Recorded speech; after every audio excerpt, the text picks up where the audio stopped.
Good day, and try not to laugh. I am H. Robert Silverstein, MD, who is wearing these sunglasses for a reason. We're approaching the summertime of the year. Today is a most gorgeous day. It's like 70 or 71 degrees. The air is warm with just the tiniest little bit of cool in it so that you don't need any air conditioning.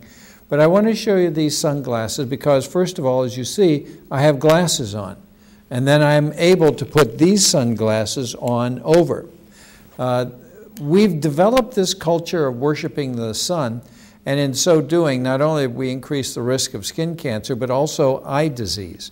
And I know a number of people who have developed eye disease, which is related to not only diet and not only exercise and so on, because everything seems to be related to everything, but also to the fact that they have unprotected exposure to sunlight. So for those of you who wear glasses, I encourage you to get these fit-over kind of glasses. I believe I ordered these through Harrington's, which is a really excellent catalog, and they're relatively inexpensive. I think they're like $30, whereas good Dolce & Gabbana or Versace glasses cost a couple $100. So, and I see those everywhere, so I think something like this is good for the people who do have glasses. Now, and talking about sun exposure leads me to a discussion of a topic I have mentioned many times on this show, and that's vitamin D3 level. If you're paying attention, you might want to write this down, 25D3. Now, the real name is 25-hydroxy vitamin D3, but if you just say 25D3, that is the test that you should ask your physician to have run for you. And there's another one that goes with it, which does not sound the same. It's parathyroid hormone. You need a parathyroid hormone level. You need a 25D3 level. And it turns out that vitamin D is related to so many conditions: multiple sclerosis, bone disease, osteoporosis, high blood pressure, heart disease, cancer. It's so many things in the body appear in so many different tissues that you might wonder, what's the specificity? And it turns out the cholesterol is important in many different areas, not just hardening of the arteries in the heart. So vitamin D is used in many areas. You get maximum benefit when your 25D3 level is just about 80. And recently, after years of trying to get my patients up to that kind of a level on what it would be considered a very high dose, even though it's not, it's the proper dose, 5,000 units of D3 per day.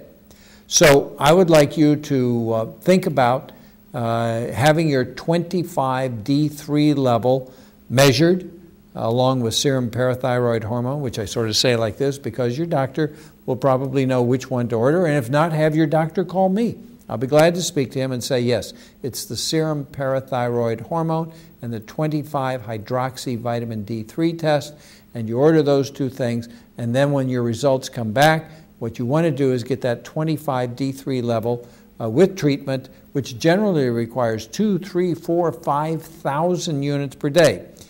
We used to think about 400 units per day of D as being the proper dose. That's generally way too low, and particularly too low in people of color. And people of color are African Americans, Hispanics, even Orientals.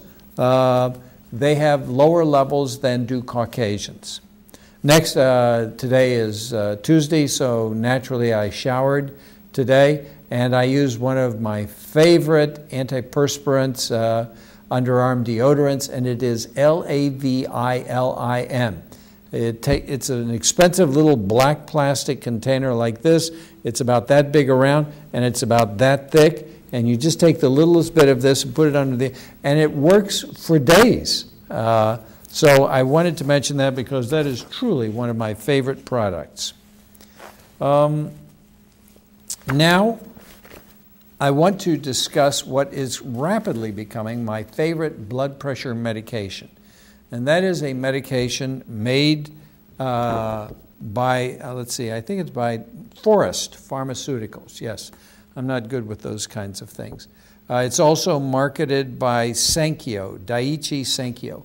And this is the ad for Azor.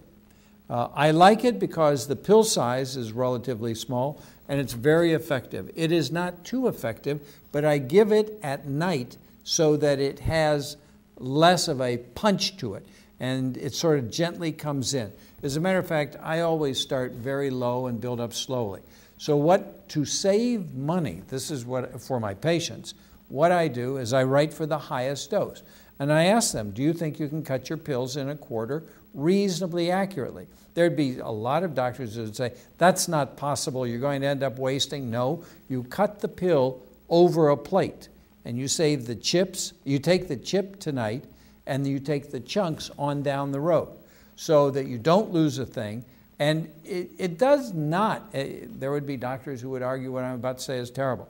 It does not have to be perfectly 1/4. And the way I have people cut the pill is not with a pill cutter. I have them, you can do that, but I have them cut it with a pair of scissors over the plate. And if this is the blades of the scissor, I have them cut it right down here at what's called the fulcrum. And do that over a plate like this so that the chips drop down. And then you take the chips tonight, and like I say, the chunks on down.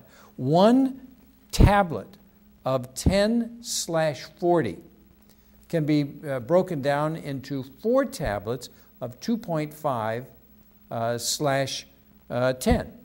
And it's a combination pill with an ARB and a calcium channel blocker. It's the old Norvasc and the current Benicar put together in a single pill, and it's extremely effective at getting blood pressure down. Some of the toughest patients I've ever had, I now have under control with this medication.